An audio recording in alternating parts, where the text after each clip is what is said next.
আজকে যে ভিডিওটি তুলে ধরা হয়েছে এটি হলো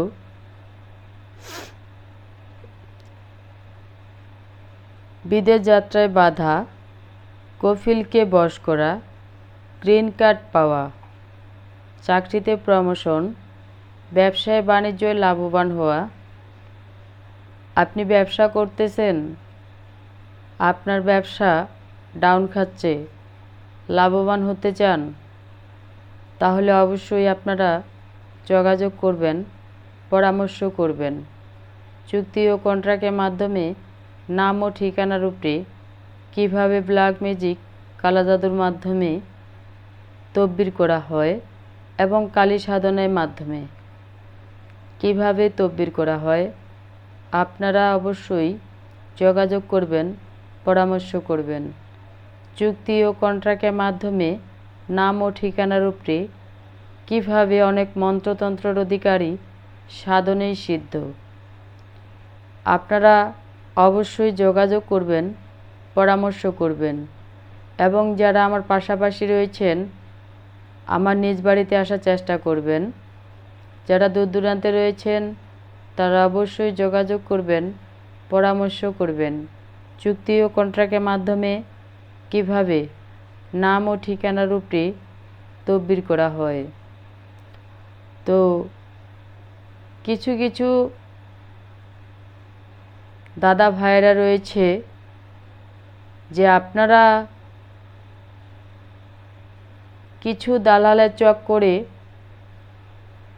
আপনার জমি জমা এবং টাকা পয়সা নষ্ট হয়েছে সেটি ফিরে আনতে চান, তাহলে অবশ্যই তাদের নাম, ঠিকানা, জেলা, গ্রাম, থানা সম্পূর্ণ সঠিক দিবেন। আপনার কাজের সফলতা আপনি 100% গ্যারান্টি পেয়ে যাবেন।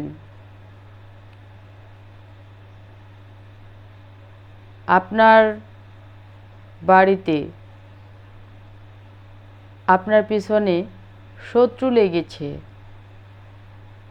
কিভাবে একটা মানুষকে টেনে হেঁচড়ে নিচে নামানো যায়, আপনার ভালো মন্দ খাওয়া দাওয়া দেখতে পারে না, তাকে আয়ত্তে আনতে চান বা বশে আনতে চান, তাকে বিচ্ছেদ করতে চান, তাহলে অবশ্যই আপনারা যোগাযোগ করবেন, পরামর্শ করবেন। চুক্তি ও কন্ট্রাক্টের মাধ্যমে নাম ও ঠিকানার উপরে কীভাবে চ্যালেঞ্জের মোকাবেলায় তদবির করা হয়। শেষ চিকিৎসা মনে করে একটি তদবির করবেন এই দিদি ঠাকুরের কাছ থেকে। আপনারা অবশ্যই ফলাফল পেয়ে যাবেন। তাই আমার চ্যানেলে যারা নতুন তারা অবশ্যই চ্যানেলটি সাবস্ক্রাইব করবেন, লাইক করবেন, কমেন্টস করবেন, শেয়ার করবেন। হাতের বাম পাশে যে বেল আইকনটি রয়েছে অবশ্যই ক্লিক করবেন, সারা বিশ্ববাসীকে দেখার মতো সুযোগ করে দিবেন। আপনারা পুরো ভিডিওটি না দেখলে বুঝতে পারবেন না যে কিভাবে বিদেশ যাত্রায় বাধা, কফিলকে বশ করা, গ্রিন কার্ড পাওয়া, ব্যবসায় বাণিজ্যে লাভবান হওয়া এবং শত্রুকে বশ করা কিভাবে তদবির করা হয়। মনোযোগ দিয়ে পুরো ভিডিওটা দেখুন এবং কথাগুলা শুনুন। আপনার ভাই, বন্ধু বান্ধব, আত্মীয় স্বজন সবাইরে কাজে লাগতে পারে। তাই আমার পুরো ভিডিওটা অবশ্যই শেষ চিকিৎসা মনে করে একটি তদবির করবেন। সবাই ভালো থাকুন, সুস্থ থাকুন। ধন্যবাদ। কথাবার্তায় যদি ভুল ত্রুটি হয়ে থাকে ক্ষমা দৃষ্টিতে দেখবেন। ভালো থাকুন।